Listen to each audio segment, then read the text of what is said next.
Marina had a dream since childhood to be a teacher. She loved learning and wanted to share that passion with others, but life was never easy for her. She came from a very poor family and grew up in a neighborhood where violence and hopelessness were part of everyday life. Even so, Marina studied by candlelight, helped her siblings with homework, and never gave up. When she finally got her teaching degree, she thought everything would change. She imagined schools opening their doors to her, students eager to learn, and the respect of the community. But reality hit her like a cold shower. The schools rejected her one after another. They said she had no experience, that there were no vacancies, or simply didn't even respond. Marina knocked on every door, walked under the scorching sun with a resume in hand, but only received no's. The worst moment came when, during an interview, the director of a private school looked her up and down and said, "You don't have the profile for our institution. We want teachers who inspire success, not charity cases."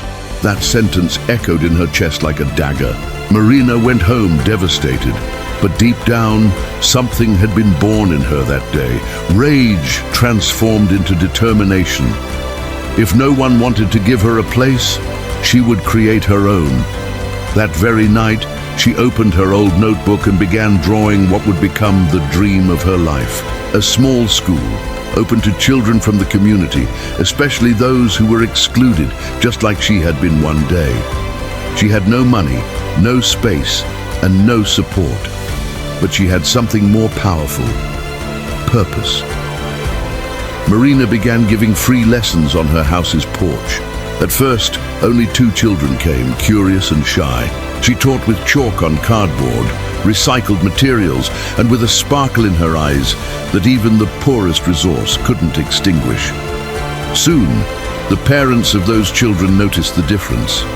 They started telling their neighbors, and in less than 2 weeks, Marina's little porch was filled with children sitting on the floor, eager to learn. She began making teaching tools with whatever she had at home, bottle caps, newspaper, pieces of fabric, and turned each day into an adventure. But with the increase in students came new problems. The porch was too small, the children didn't have chairs, and there were days when it rained and everything got soaked. Marina didn't give up. She visited local businesses asking for donations of benches, notebooks, or even umbrellas. Many laughed at her, others ignored her, but a few hearts were touched. Little by little, chairs arrived, used materials, and volunteers willing to help. One day, a retired bricklayer offered to help build a small room in the back of her house. With his help and that of other neighbors, the first wall of what would be the Hope School was erected. News of what Marina was doing spread beyond the neighborhood. A journalist who heard about her story decided to do a piece for the local news. The story aired on a Sunday, and on Monday, Marina's phone didn't stop ringing. People from all over wanted to help. A company donated paint and school supplies. Another offered internet for the children. A social organization offered Marina training courses and legal support to officially register her school. What started as a porch with 2 students was beginning to become a community project with a real structure and impact. Years passed, and the Hope School grew. Marina created programs for parents, reading and art classes, and even a library with donated books. Many of her students, once silent and shy, began to stand out in city competitions. One of them, Andre, who had learning difficulties, won a math medal at the state level. The children began to dream again, to believe in themselves. Marina, with each achievement, felt that every no she had received in the past had been necessary to lead her to that moment.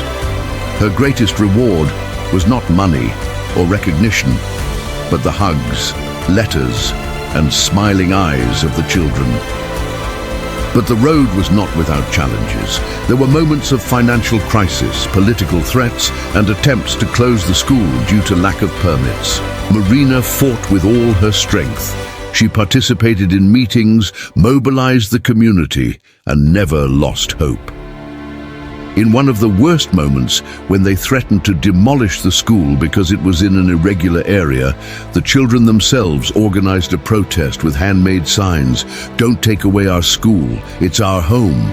The image moved the hearts of thousands on social media, and the city hall withdrew the demolition. Instead, they offered a proper space for the school. With the new location, the Hope School became a reference. Marina was invited to give lectures, received awards, and was recognized nationally, but she never let success change her essence. She continued teaching daily, preparing lessons with care, and listening to each student as if they were the only one in the world. She knew that behind each little face was a story, a struggle, and a dream. She didn't teach just subjects. She taught values, resilience, and love. One day, the same private school that had rejected her years ago invited her to speak to their teachers about innovation in education. Marina walked into that same room where they once belittled her, now applauded. She didn't come with resentment, only pride in the path she had built. She showed that education goes far beyond resumes or appearances.